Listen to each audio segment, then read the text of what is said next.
Here from Endurance Nation, back with another coach video. It's been a while. Changing things up. I'm down on the first floor here. A little hot upstairs, and when I get the AC on, you can't quite hear me. But anyway, today's question of the day: what to do when my functional threshold power on the bike is stuck? Okay. To back up real quickly to give you some idea of what I'm talking about, the functional threshold power is the power you can sustain for approximately an hour. Multiple different tests to go through that. But generally, the goal is, when you have a power meter, is to raise that number on your power, especially inside Endurance Nation, because we race and train at percentages of those powers. So the higher that FTP number goes, the higher your percentages go. So a higher FTP gives you the right, you've earned the right to ride an Ironman or a half Ironman or whatever it is you're riding at a harder effort, because those percentages have gone up, right? 72% of 200 watts is a lot less than 72% of 300 watts. And so as a result, we're always trying to raise those numbers high. An alternative method to improving your speed on race day is also to improve your body composition. Race day at the end of the day is about watts per kilogram, or speed on the bike is. And so if your FTP is not going up, it's an opportunity for you to lower your body composition. That's something that I did in early 2012, lost about 10 pounds. That made me a much faster biker and runner. Okay? And I'm doing more of that lately because I realized I'm kind of hitting my high end of my FTP. But back to your question. My FTP is stuck, and what should I do? Well, you have to think about it from two different perspectives, right? You want a higher FTP because you want to be faster. But you're in the middle of your season right now. It is July, and it's the middle of your season, which means that there's a huge amount of fatigue in your body, because odds are you started in the out season with us. If not October, probably November. If not November, then maybe January. But I'm thinking most people started in October or November. As a result, if we do the math on it, we'll say November to give you the benefit of the doubt, right? November, December, January, February, March, April, May, June, July. You're entering your 9th consecutive month of good training, with maybe a week or two off here and there.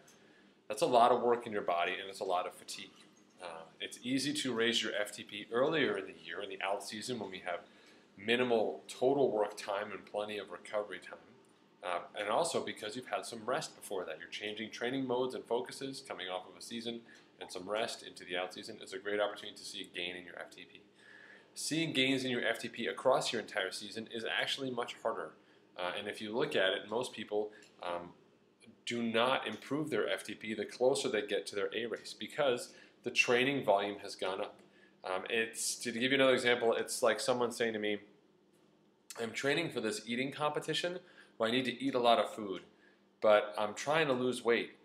And so I don't seem to be losing weight in the middle of trying to eat all this food. I'm not sure what I should do. How can I go about losing weight?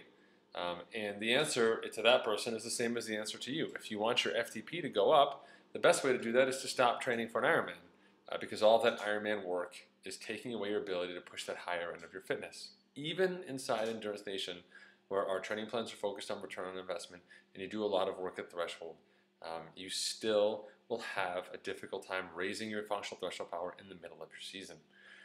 And so what we tell people is this. There's a great article in the blog about this, and also in the members wiki, about a young Patrick McCran from 2010 who suffered from a similar problem, in grappling with that understanding of, I'm not getting any fitter because my FTP is not changing. And what's really happening is your fitness, the constitution, the composition of your fitness is changing. So let's say in the out season you push that FTP up to 250.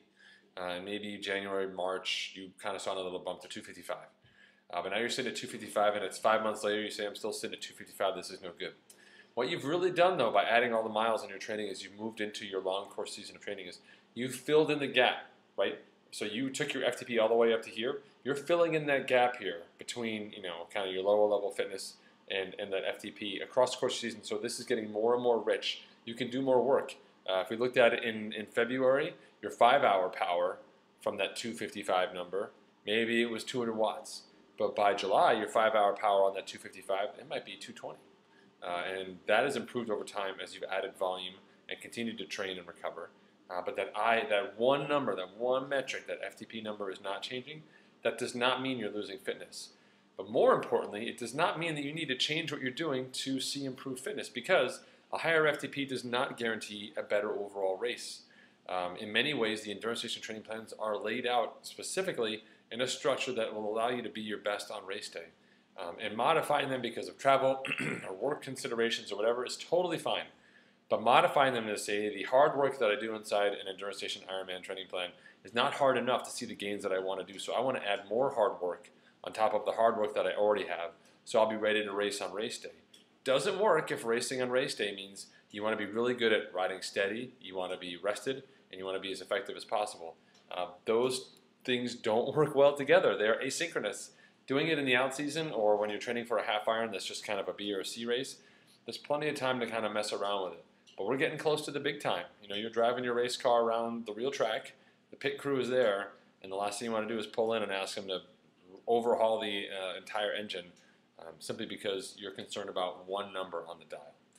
So I encourage you to think about your fitness from multiple perspectives of that FTP and know that if 255 or wherever you've ended up is where you've ended up right now, focus on areas that won't compromise your performance, like changing your body composition, improving aerodynamics on your bike, making sure you're getting more rest, right?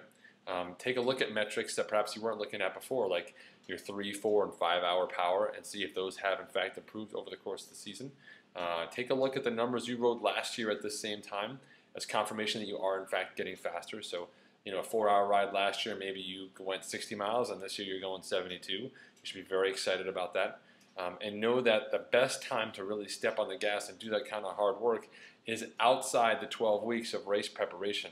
So you're within 12 weeks of your half or your Ironman event, getting in there and starting to do additional hard work on top of the hard work you're already doing, on top of the running, on top of the swimming, and everything else you have going on, work, etc., generally does not yield the desired returns on race day. Few folks cross that finish line and say, this finish was brought to you by the 3-minute hard intervals that I added into my workout starting in week 9 that went to week 5. It's such a small percentage, such a minuscule composition of your overall race performance that it's hard to look at that one indicator as the differentiating factor. And so you look at it this way as well. This is an early pre-race opportunity for you to reconcile the desire inside your brain, whatever part of your brain that is, that's saying, I need to be faster, I need to be faster, with the part of your brain that says, hey, I'm connected to the rest of your body, and I'm here to tell you 9 months of solid hard work is taking a toll. You're fitter than you've ever been. You're faster than you've ever been. This is pretty damn good. Let's focus on what we can do over the next 12 or less weeks to our race, and then I make a promise to you that when we get out of this and we recover, we'll draw up a new plan to get you from 255 to 275 or 285, and next year will be total domination. All right? How does that sound? Okay. Thanks very much for tuning in. Coach Patrick from Endurance Nation, signing off. Another coach video. You want to check more out about Endurance Nation, start a free day 5 trial or take one of our seminars. You can find us online at endurancenation.us. Thanks, folks. Have fun out there. Be safe, and I'll see you guys online.